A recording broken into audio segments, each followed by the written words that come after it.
Ray Hunt saying that says they know when you know and they know when you don't. And I struggled for a long time to understand that saying, and then I read an article by someone who'd worked with Ray Hunt quite a bit, and he was talking about noticing what your horse is doing with his ears, with his eyes, with his muzzle, with his lips, where his feet are placed, if he has tension in his back or not, what his tail's doing. You know, you need to know what all those parts of your horse are doing, because they know when you know and they know when you don't. So horses basically can tell when you are present or not. And I do a lot of clinics, and I see people struggling with their horses probably in two ways.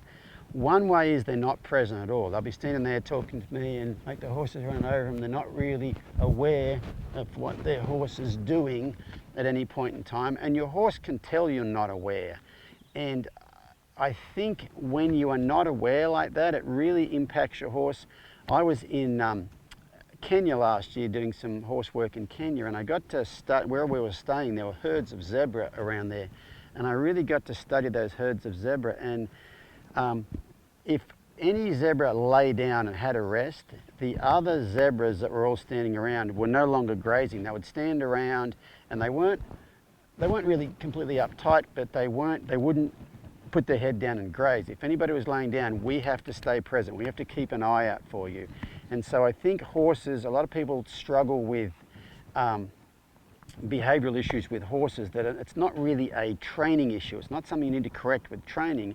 It's something you would need to correct with just being aware of what your horse is doing all the time. And I think once they understand that you're aware, they feel so much more peaceful about their surroundings. And so that's one of the things I see at clinics a lot, that when people are not aware, are not present, not aware of everything their horse is doing, because they know when you know and they know when you don't.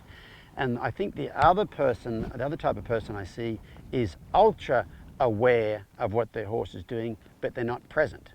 Meaning, oh, my horse is looking over there, which means, oh, he's going to spook at that, means he's going to jump on me. And if he jumps on me, oh, I wonder, will the helicopter land here or the ambulance drive in here? Probably the helicopter, because the road's kind of windy, and who's going to go? Now, if I end up in that hospital, I wonder if there's a good doctor there, and who's going to pick my kids up from school tomorrow? You know, they are very aware of what their horse is doing and what its attention's doing, but they're not mentally present. They're not in the moment. They are jumping ahead to all the things that might go wrong. And I think, you know, I've been talking to some people lately.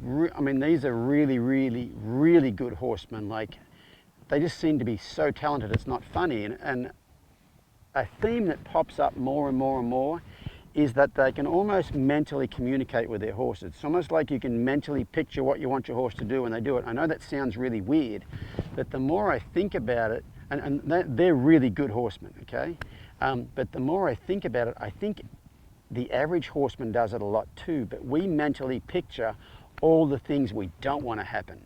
Okay, ever been hosing your horse and you don't want him to stand on the hose, and what's he doing? He's standing on the hose. We're mentally picturing, I don't want him to stand on the hose, but as they say, your mind does not take in negatives. If I say, don't drop my keys or whatever, and I hand them to you, your brain registers drop the keys. And so I think it's very, very important that we don't do all that mental picturing of what we don't want to happen, and we try to keep our mind on what we do want to happen.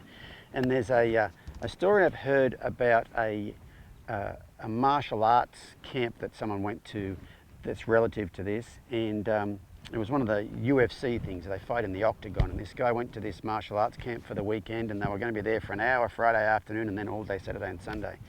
And these guys went into the octagon Friday afternoon, and there was a beam about 10 feet, about 3 meters long, laying on the floor of the octagon, and it was probably 6 inches square. What would that be? 15 centimeters square. And the instructor had everybody line up and said, okay, I want you just guys to walk across the beam. So everybody walked across the beam like that. He said, now do it again. Now do it again. Now do it again. And initially these guys thought it was a warm-up exercise, but that's all they did for an hour. At the end of the hour, the instructor goes, okay, off you go, we'll see you in the morning. And they were not very happy UFC fighters, because they wanted to do some of this stuff, you know what I mean?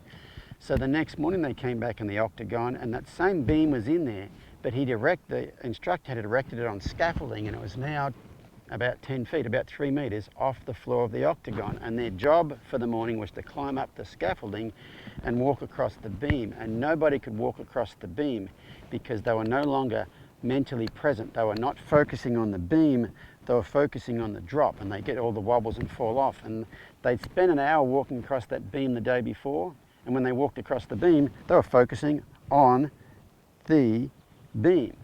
The next day, the beam was exactly the same, except there was something that they shouldn't be focusing on off to the side, and they all focused on that.